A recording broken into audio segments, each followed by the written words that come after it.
Hey guys, welcome back to Bixby's Beer Reviews. So lovely to see you again. Today we're continuing our exploration of the hashtag next five hazy hops. Those hops that show up all the time, but usually more in supporting roles in today's hottest hazy silver cans. Now today we're going to be doing Amarillo hops. There is only one beer I was going to do with Amarillo. It's a beer that's so important to me and so important to everyone generally, and that is Three Floyds Gumballhead.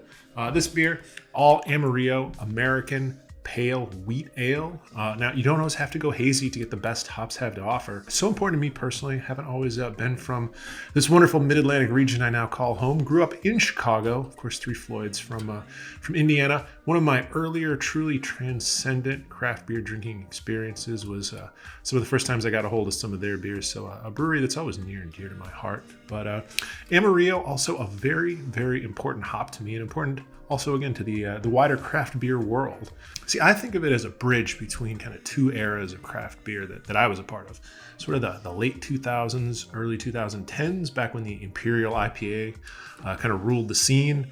And then the other era kind of now, when we have a lot of hazy IPAs that are really going big on the dry hopping. And I think Amarillo's played a key role in both those eras. So I really want to show everything that it has to offer. So let's crack this guy open, take a look. So the style we're looking at today, like I said, it's an American Pale Wheat Ale. Three Floyd's responsible for so many great things, but I do remember a certain period, I think it was around 2011, 2012, when pale wheat ales were all the rage. A little bit fluffier body with your hops. It's a wonderful style, one that I like, one that I think more breweries should revisit. At any rate, Pale Wheat Ale is, as its name describes, a very pale beer, a very light beer. Of course, there's going to be a lot of wheat in there too, which tends to make the color very light. It is a bit unfiltered, get a little bit of chill haze going here.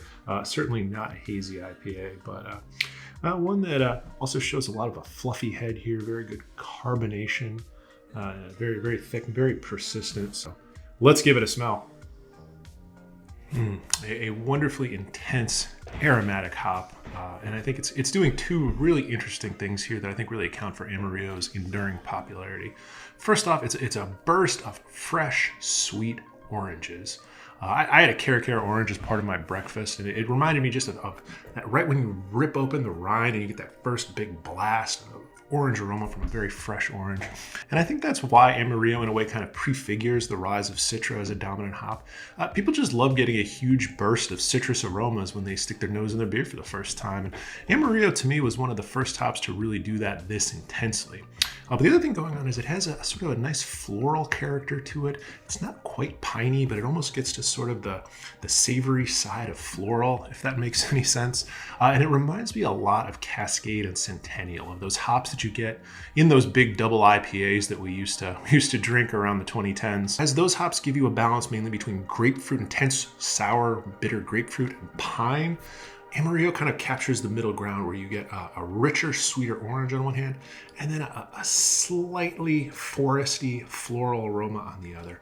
And it's a perfect combination of the two. And again, I don't think it's a surprise that we saw this hop become so popular so fast, because it captures a lot in one hop of what's become really popular with a lot of the more specialized varieties right now. So enough talk, let's taste this beer.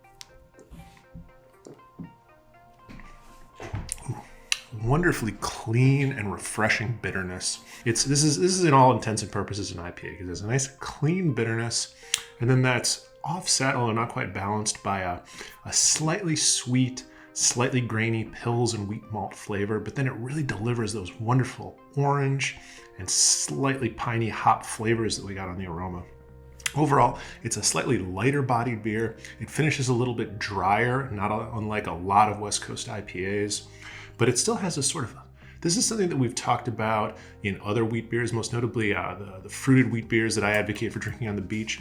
Adding wheat to the grist can give you a fluffier body from the protein in the wheat, while the beer can still finish dry at the end because you're not adding extra ABV or extra sugars in the body. And I think that's what's going on here, is you get a big, beautiful blast of hop flavor up front, and then a crisp, dry finish with a little bit of that grainy sweetness. So overall, a beautiful beer and a really wonderful hop. And although I don't think you see it highlighted as much as you do Citra on some of the other big five, I think it's a great hop to look for because, like a lot of other Next 5 hops, it can support other bigger flavors by pulling them together. So you can have Citra over here, Amarillo in the middle, kind of pulling out the more orangey notes of Citra, and then also balancing with maybe the more intense piney notes of a Simcoe, or even going to provide a little bit of a contrast to a more tropical, funky hop like a Strata or a Sabro. So really enjoyed sharing this beer with you. Thanks so much for joining me.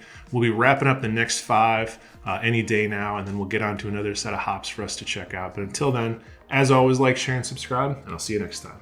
Bye now.